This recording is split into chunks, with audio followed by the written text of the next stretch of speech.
kind of wild when you think about it, right? I mean, how our brains are constantly like juggling all these possibilities. Every decision, every little thing we do kind of hinges on this ability to imagine, different ways things could go. Yeah. And that's what we're diving into today, the actual neuroscience of possibility. Yeah, exactly. We're going to take you on a little trip inside the engine room of your brain, see how it makes decisions, sparks ideas, all that good stuff. And our roadmap for this deep dive, we're using some super interesting insights from Shivanarayan Texula Page's work. Absolutely. The goal is to really unpack this capability, how it evolved, what parts of the brain are the big players, and even how all this is shaping new ways of learning. It's about you, understanding how you explore and figure out the world. So, ready to rewind way back to the beginning of humanity. Let's do it.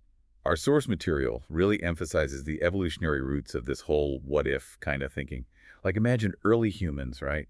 Dealing with survival, got to find food, avoid danger, the works. Super high stakes. Being able to mentally play out different scenarios, it seems like that would have been a huge advantage. Oh, totally. It's like the text highlights the early humans who could sort of run these mental simulations, anticipate stuff like where prey might go, safer paths, even just figuring out how to use a tool before physically trying it. They had a major leg up in the survival game. Like early scenario planning, basically. Yeah, absolutely. Brains way ahead of the curve.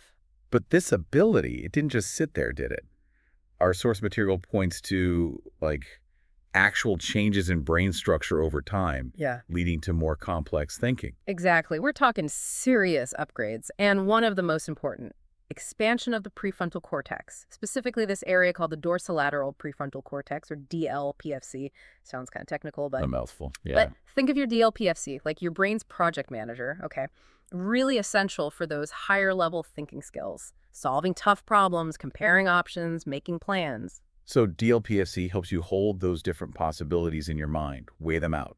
Exactly. It's what lets you strategize and evaluate. Gotcha.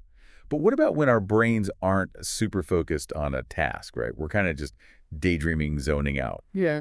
The default mode network, or DMN, that's when it kicks in, right? It's super interesting because the DMN, when your mind's wandering, it's actually doing really important stuff behind the scenes. It's connecting seemingly random ideas.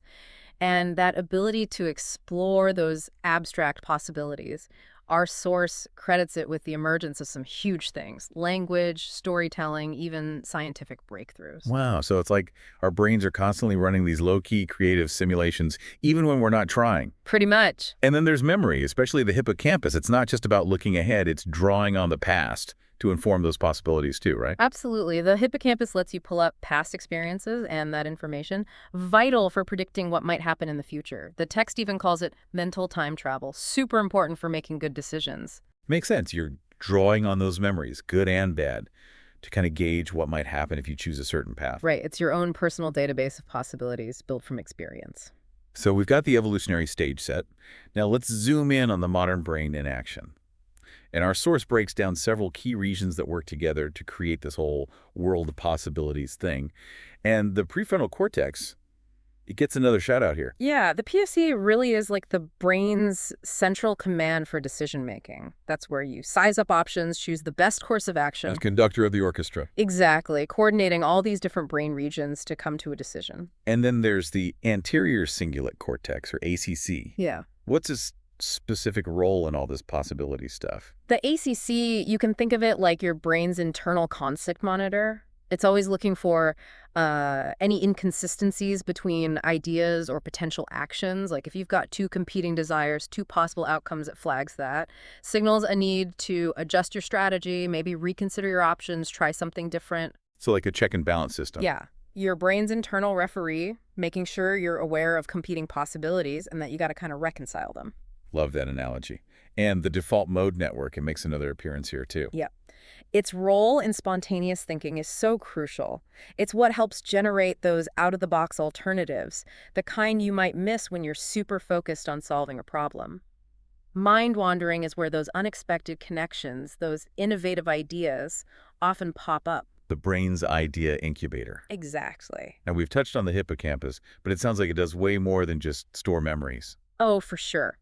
Beyond just holding past events, the hippocampus is crucial for learning new stuff, solidifying memories, even spatial navigation. It's how you integrate those past experiences into your predictions about the future, helping you build this big picture understanding of what might be possible. And then there's the basal ganglia. We hear a lot about it with movement, but it's also involved in this cognitive process, isn't it? Yeah, and it's particularly interesting how the basal ganglia ties into procedural learning and reinforcement learning. It helps you pick the best option through trial and error.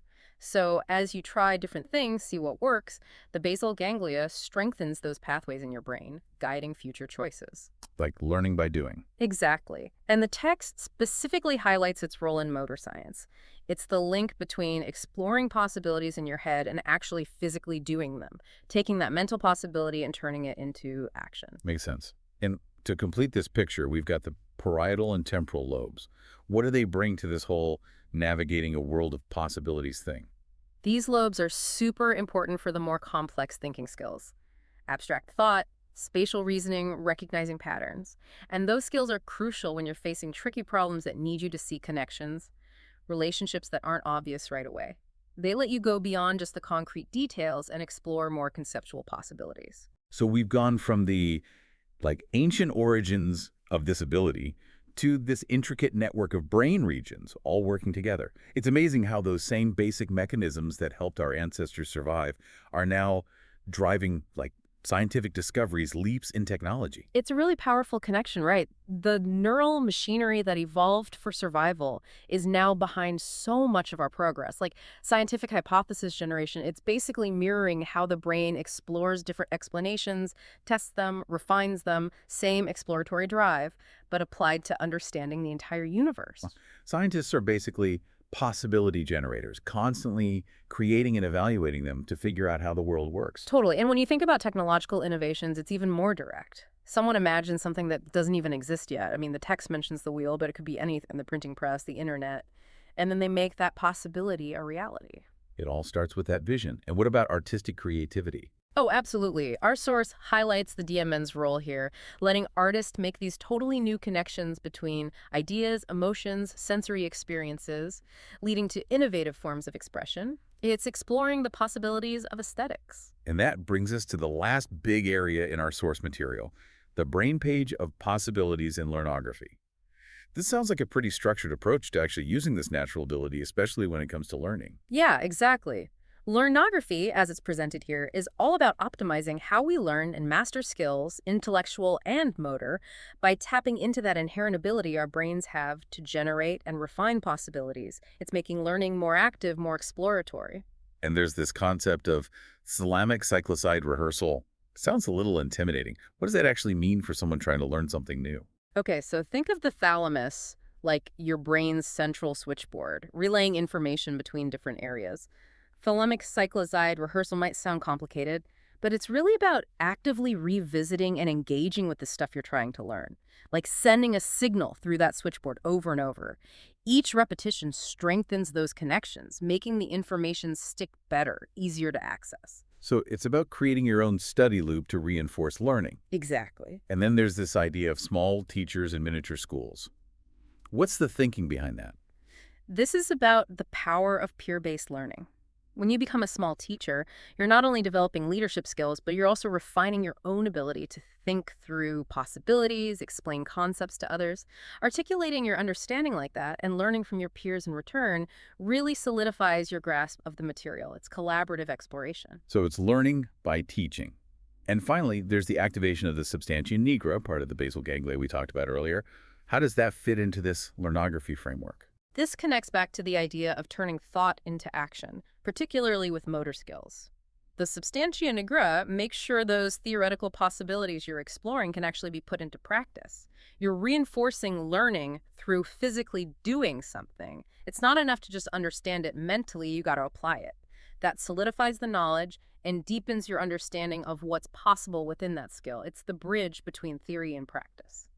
So wrapping up this amazing exploration, it seems like the brain's ability to constantly explore, evaluate, and implement possibilities has been the driving force behind human progress.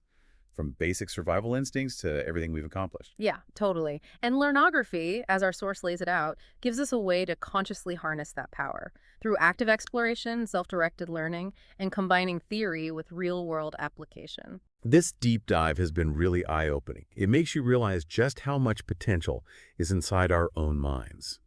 So knowing how your brain is wired for exploration, what's one area in your life where you could start looking at things from a new perspective, embracing those possibilities? Maybe it's learning something new, tackling a problem, or even just approaching a familiar situation differently. By diving into resources like the Taxila model and brain page learning, you can actually cultivate your own possibility-driven thinking. Who knows what you might discover? It's an invitation to explore your own mind and see what you're truly capable of.